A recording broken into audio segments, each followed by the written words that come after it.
So an underwriter is a vital part of your home buying or refinance journey.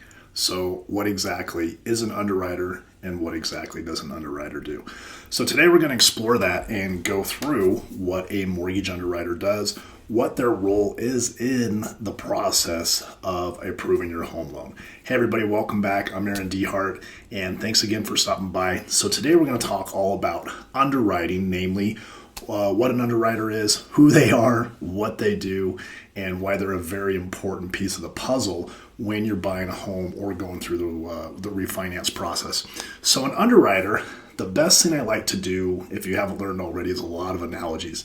And one thing that I explain to all my clients is when you're going through the home buying journey or the home loan process, we're kind of like on trial.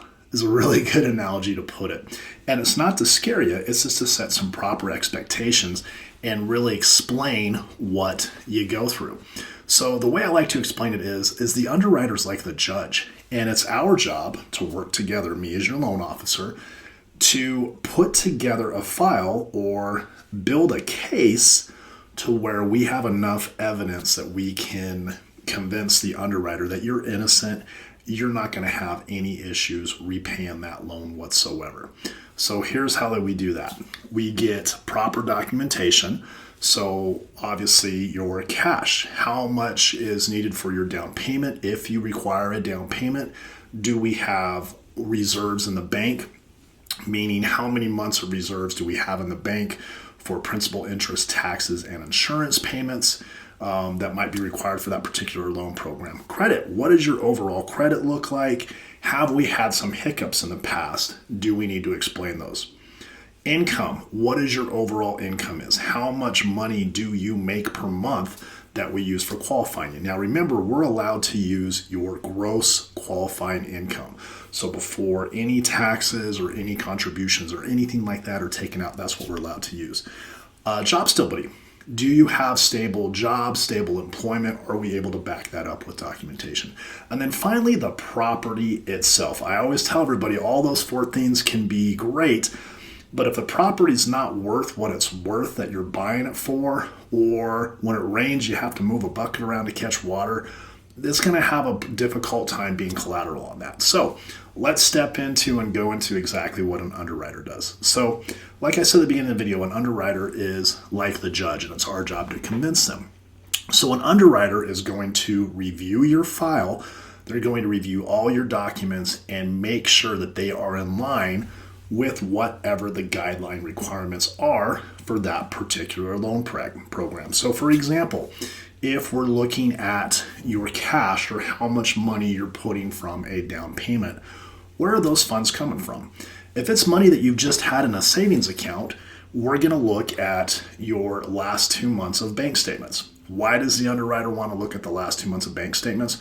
Well, we are required by federal law and the anti-money laundering law to look at the last 60 days. He or she is looking for any large deposits that might have been in there.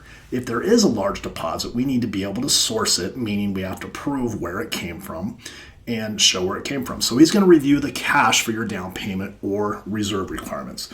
As long as those match up and they're in line with what the guidelines are for that particular loan program, no problem. Cash is checked off. Now, there could be some situations where there are some deposits or something that just doesn't match up. It is the underwriter's job to say, hey, I need more evidence and proof on what this is. There was a $2,500 deposit on here on this date. Where did that come from? So, for example, it could be, hey, my friend owed me $2,500.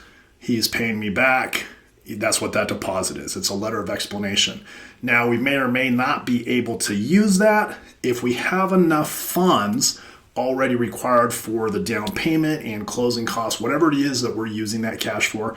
We're just going to back that money out. There's no use in trying to get that extra evidence that's not necessarily needed. Okay, so next we move to credit. If you've got great credit, you've had no issues paying your bills on time the past couple years, no issues. But hey, every once in a while we have some hiccups. You might have missed a payment in the last 30 days or the last year, something like that. We have to address that. And it's the underwriter's job to ask why. Hey, everything looks great, but they had this one 30-day payment on their American Express card like 9 months ago. What happened?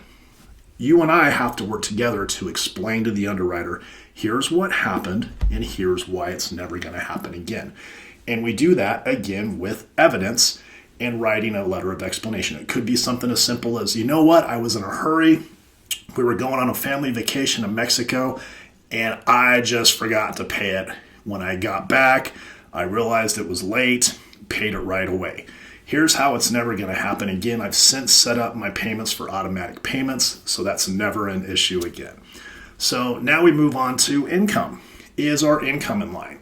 So we have to have our documentation or our evidence. So our last 2 years tax returns. If you're W-2'd employee, we need your last 2 years W-2s, your most recent 30-day pay stubs. Those are all great. That's evidence that we're presenting to the underwriter or the judge to say, hey, here's how we calculated their income. Here's why. Guess what? We still have to get a side witness. Every single loan, we have to get what's called a verification of employment, or a VOE for short, that comes from a neutral third party, your employer or the HR department, that verifies and matches up with what the income is that we calculated for you to qualify. We also have to get IRS tax return transcripts directly from the IRS. Think of it like you have your college report card or your high school report card, but you also have transcripts that the school has. Same thing with that. So we have a lot of third-party verifications that have to work as well. It's the underwriter's job to review those, check those off. Now we go to job stability. Typically, we're going to look at your last 2 years job stability. Doesn't necessarily mean you have to be with the same employer or have the same employment for the last 2 years, but we want to see stable employment. If there was any type of long gaps, like 3 months, 4 months, something like that, we have to be able to provide evidence and explain why there was a gap. Perfect example, we might have had a new mother that just had a newborn in the past year, and she decided to stay home with the baby for 3 months to go back to work. Totally acceptable, not an issue. We just have to prove it, document it, and show that to the underwriter. And then finally, the property itself. It's the underwriter's job to not only review the property, make sure that the type of property is in line with that particular loan program's guidelines, and also to review the appraisal. And if you remember, the appraisal is what's going to determine what the actual value is of the house. Are there any issues that need to be fixed on that house per the guidelines for that particular loan program? And does it pass okay? So it's the underwriter's job to review all of that documentation that we put together in a case as evidence, present it to them and say, hey, here's why you should be approved for this loan.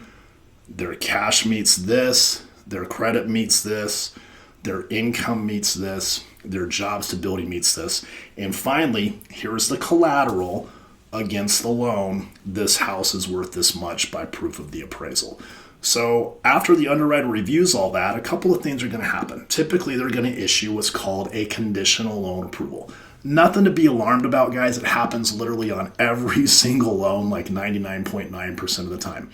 Sometimes it has nothing to do with you, any information that we might even need. It's just some stuff from third party. But it's not uncommon. Hey, I might need a letter of explanation about this, or can you explain this? Or you know what?